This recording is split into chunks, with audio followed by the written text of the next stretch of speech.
But are you guys ready to see your last comic of the night? Uh-oh. Yeah, you are. It's all happening. She's wonderful. She's amazing. Please welcome Brittany Lyseng.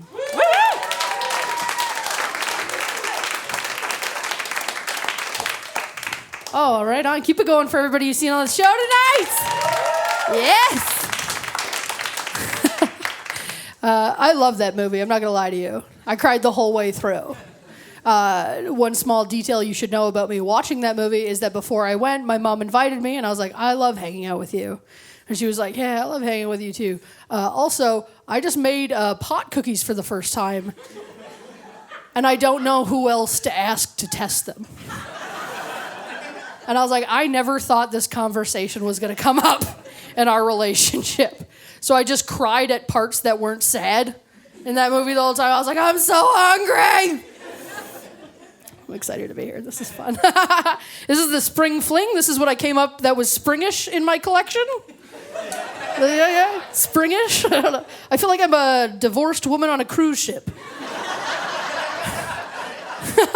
My friend's like, it looks all right. I don't think it does.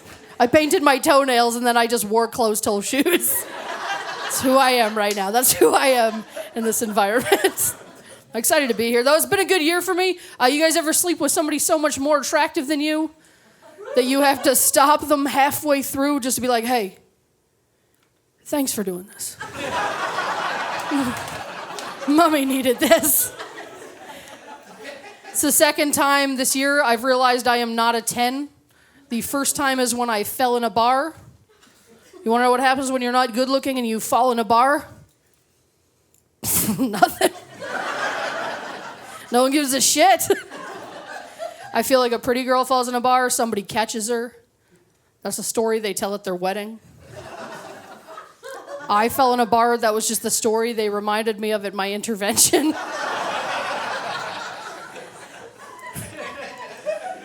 I think the time it takes somebody to get to you directly reflects where you rank on a scale from 1 to 10. Like as I was tipping over, I couldn't help in my own mind not to be like 10, 9, 8, 7, 7. Now I'm just on a strange barroom floor being like, you don't even know me. I love camping. Very fun. Somebody came over, though. He saw me fall. He rushed over from the other side of the bar. And my face lit up. He's such a handsome guy. He had a big beard, and blue eyes. Just my type. And he rushed over. And he knelt down. He reached his arm out to me, and he whispered into my ear. And he was like, listen, you have to leave.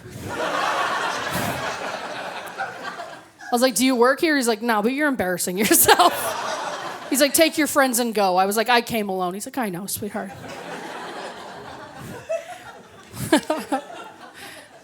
I don't know. I'm not in the same place, everybody else in my similar age ranges. Like my older brother, he's only a couple years older than me, but he just had a baby. I just became a new auntie. I'm very excited about that, I think he'll be a great dad. He's a little worried, though. He told me that in a text message. He was holding his son. He was like, I'm worried I'm going to be a bad dad. I'm like, why do you think that? He's like, I don't know, man. What if he doesn't like the same things I like? I was like, the baby? Probably good, dude. Probably good. He's like, no, idiot, when he grows up, what if he's not into the same things I like, Because my brother's a big outdoor sports guy. He loves to bike and snowboard and ski and stuff. Lives in a small British Columbia town. That's all he does. That's all he talks about. He's like, what if the baby doesn't like outdoor sports? I don't know, man. Maybe he'll like indoor sports. He's like, what if he doesn't like indoor sports? I'm like, I don't know. Maybe he'll be a drama kid, Maybe he's got a flair for the dramatic. And it dawns on him, and the next thing he texts me back, he says, what if he's gay? And I get mad, right? I get defensive right away because I think he's being shitty, and I start texting him back this whole thing, like, what does that even mean, And before I can send it, he sends me back the most beautiful text message I've ever read in my life. He said, because if he's gay, I just want to be able to answer all of his questions. I want to be a good dad. And what if I can't answer his questions? Yeah. But then I was like, what kind of questions you think your infant son's going to have that you're not going to be able to answer. And he texts me back in all caps. He's like, I don't know, man. What if he needs to know how to suck a dick? And I was like, just so you know, me and Mom never had that conversation.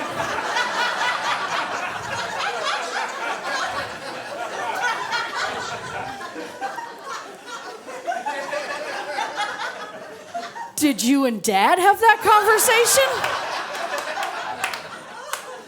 Ugh.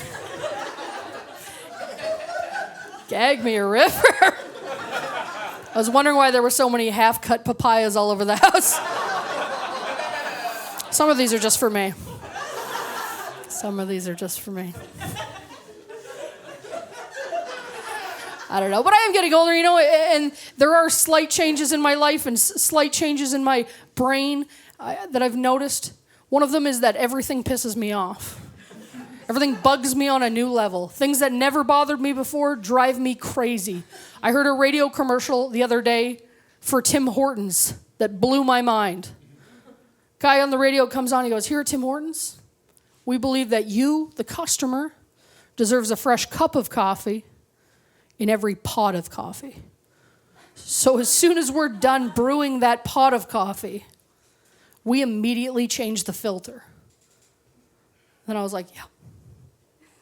That's how you make fucking coffee. What are we doing, Tim Hortons? Are we just marketing basic food regulations?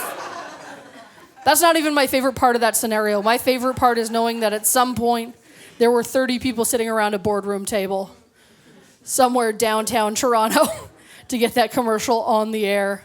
And just one guy who never gets picked in any meeting was like,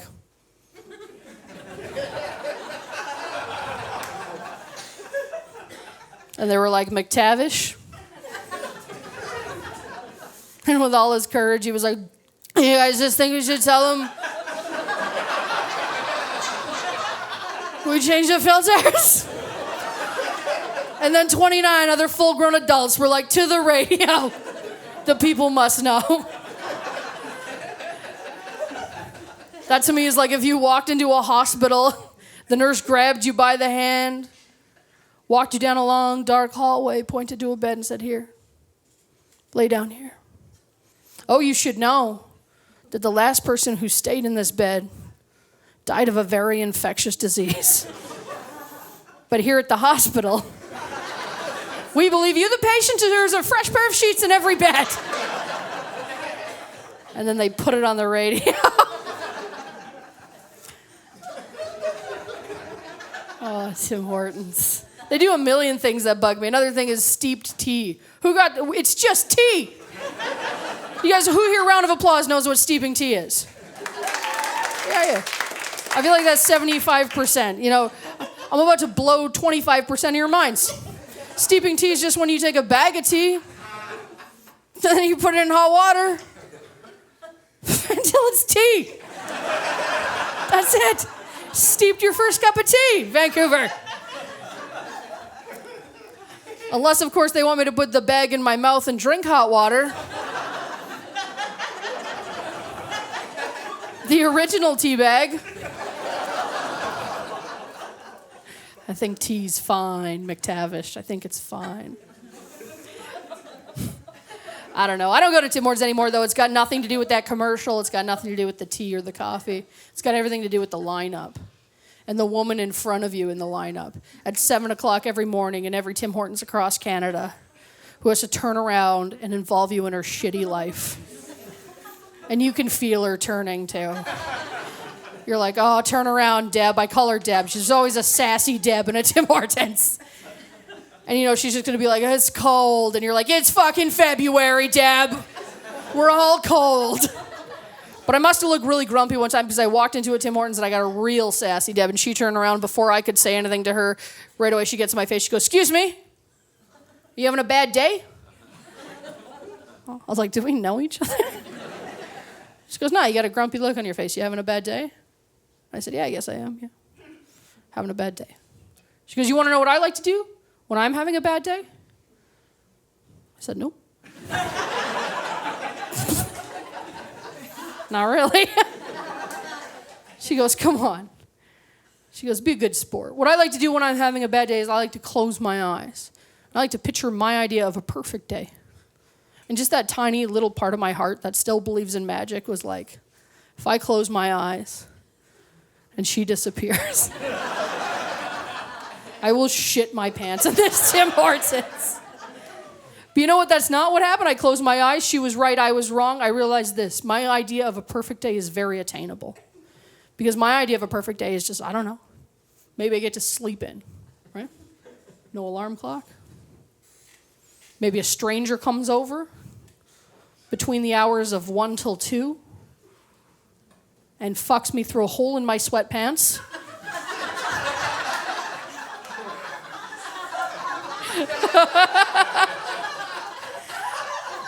And then we watch some Full House reruns. I don't know.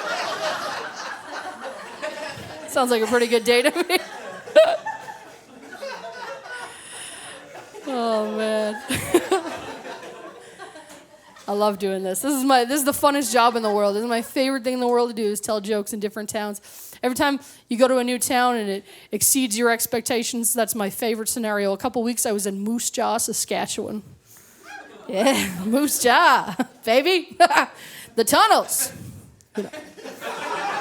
It's just for two people in the back. You have this preconceived notion that something's going to be awful or shitty, and you get there and you're like, this is a really nice little town, great community, love the spirit. And I got there and I was so excited because I didn't know this before I'd ever been there before. To live in Moose Jaw, Saskatchewan, you actually have to be above the age of 337,000 years old. I don't know how they did it. I feel like the class of 1912 in Moose Jaw, Saskatchewan was like, we're going to run this bitch. And they did. There's craft stores on every corner and handlebars on everything you can imagine. Which leads me to my next point. I checked into my hotel room before the show. I opened the door. Right away I realized, this is not my room. There's handles on everything. I'm in the accessible suite. So I called down to the front desk. I said, excuse me, I think you put me in the wrong room. She goes, why do you think that? I said, I think there's just handles on everything. I think you've put me in the accessible suite. She laughs. She goes, oh, honey, you're in Moose Jaw. Everybody's old here. That's just a liability. Which is great because I'm not old, but I'm drunk a lot. Very handy for my garbage lifestyle. Realized something very cool about myself that evening. Walked into the bathroom, there was a stool underneath the sink. Realized that stool is for the shower. I don't really like showers. I'm more of a bath girl, if you must know. Feels like you're at the spa. But I'm always up for an adventure. I took the stool, I put it in the shower, turned on the shower, I sat down, I realized this. I do not hate showers. I fucking hate standing. I love showers. This is a nice shift, though, I love doing this. This is the best job in the world. Before I did this, I was an elevator mechanic. I built elevators and escalators for 12 years. I loved it. I was actually the first female in all of Alberta to do that particular job. And they were not that excited to have me. They were surprised to have me. That's all it was, And every day was a learning experience. And everybody tells me, looking back, did they treat you differently? And my answer is always, unfortunately, no. They treated me exactly the same, which is way worse. I don't know if you know how dudes treat other dudes. This is not great. It's not great. It's mean. It gets mean so quick. First day they treated me a little differently. First day, I walked in, they're like, what's up, sweetheart? I go, yo, don't call me sweetheart. They go, oh, you don't want to be called sweetheart. I said, no, you want to be one of the boys. I said, yeah. I said, okay. I walked in the next day, and I was working away, and somebody came up behind me, and he was like, hey, swing faster, pussy. I was like, actually, sweetheart was pretty good. I didn't mind sweetheart. But it took a while, I wanted to be one of the boys all the time. I wanted to fit in, and it was hard at first, because they didn't trust me. And it was like, what can we say in front of Brittany, and we're not going to get in trouble? But finally, one day, I was one of the boys. They put me in the construction group chat on Facebook. One of the boys. Here's a hot tip. Don't join a construction group chat on Facebook. There's nothing good in there. First picture I got was a girl about my shape and size, same hair color, same eye color. One small difference, she wasn't wearing any clothes. She was flipped upside down. There was a banana inside of her. Hold on. Before you get mad. The caption said, "It's Friday, bitch. Let's go bananas." That's pretty hard to get mad at. I didn't get mad. I didn't get mad at all. I did the exact opposite. I laughed hysterically, and then I screen capped it, and I sent it to all my friends to ruin their days. Because you get that picture on a construction site, no big whoop. You get it in a law office, so you don't have a job anymore. HR does not take kindly to old banana gal. What I didn't realize, though, is that when you screen cap a picture on your smartphone, it saves it in a folder called Screen Capped Pictures. I just moved on with my life. 2 months passed. My parents invited me over for brunch. My dad answered the door. My dad's a bit of a tech guy. You should know that about him. He loves new technology. Sees my phone in my hand. He points to my phone. He goes, "Ooh, what do you got there?" I said, "Oh, this is a Samsung 7. He goes, "Tell you the truth, I'm more of an iPhone guy. What do you like about the Samsung 7? And then I said, "Picture quality."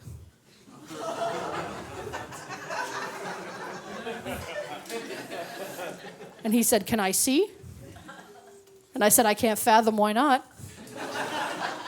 So I handed him my phone, Because if I'm being honest with you, my picture catalog contains pictures of my dog and then pictures of my dog in a cape. No one gives a shit. So I hand him my phone, and he starts scrolling through my phone. And he's like, "Dog, dog, dog, dog in a cape, bitch with a banana inside of her, dog, dog, dog." And I'm not saying if she was here, right now, that we would look anything alike. But I think if you took all my clothes off, flipped me upside down and shoved a banana inside of me, I'm not sure you'd be able to tell the difference either. And I knew he saw the picture. And I knew he thought it was me. Because I felt him fail as a father next to me. And I said, "Dad, that's not me." My dad's never yelled or swore at me in my entire life. He's a lovely man. And he said, "Brittany, I didn't fucking see anything." And I'm like, "Oh, whoa, he for sure saw." He definitely saw. This is going to be a problem. I said, "Dad, that's not me." And he said, "Brittany, I don't know if that's any better." Quite the feminist my dad turned out to be in the end. I said, "That's not me. I need you to go back and look at her face."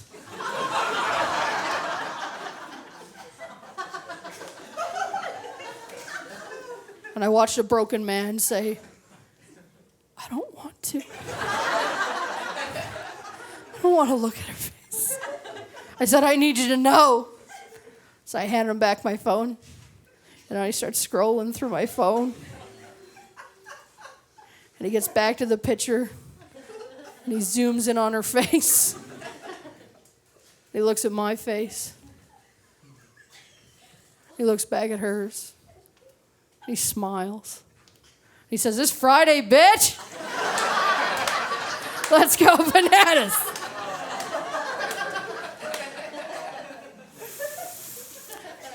But, being the only girl, it presented challenges on the job site, it presented challenges. And people would always, they want to ask me questions. Like, I grew up in Alberta, so they'd always ask me the same question. They'd say, "You're not one of those feminists, are you?" No, wait, I'm doing it wrong. They'd be like, "You ain't one of them feminists, are you?" I'd be like, "Oh, God, no, I hate women's rights."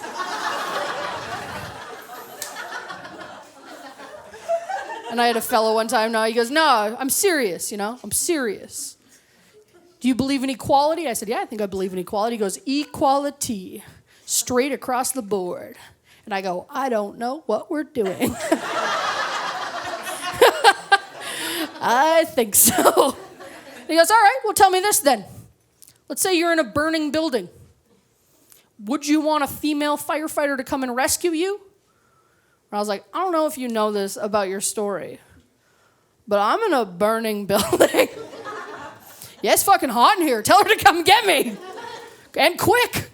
And he goes, no, be real with yourself. Be real with yourself. Do you name one female you think you could carry you down a flight of stairs in a burning building? And I go, I'll do you one better. I'll name you the entire cast of Orange is the New Black. You guys have been a whole lot of fun. Thank you so much for having me. My name is Brittany Lyseng.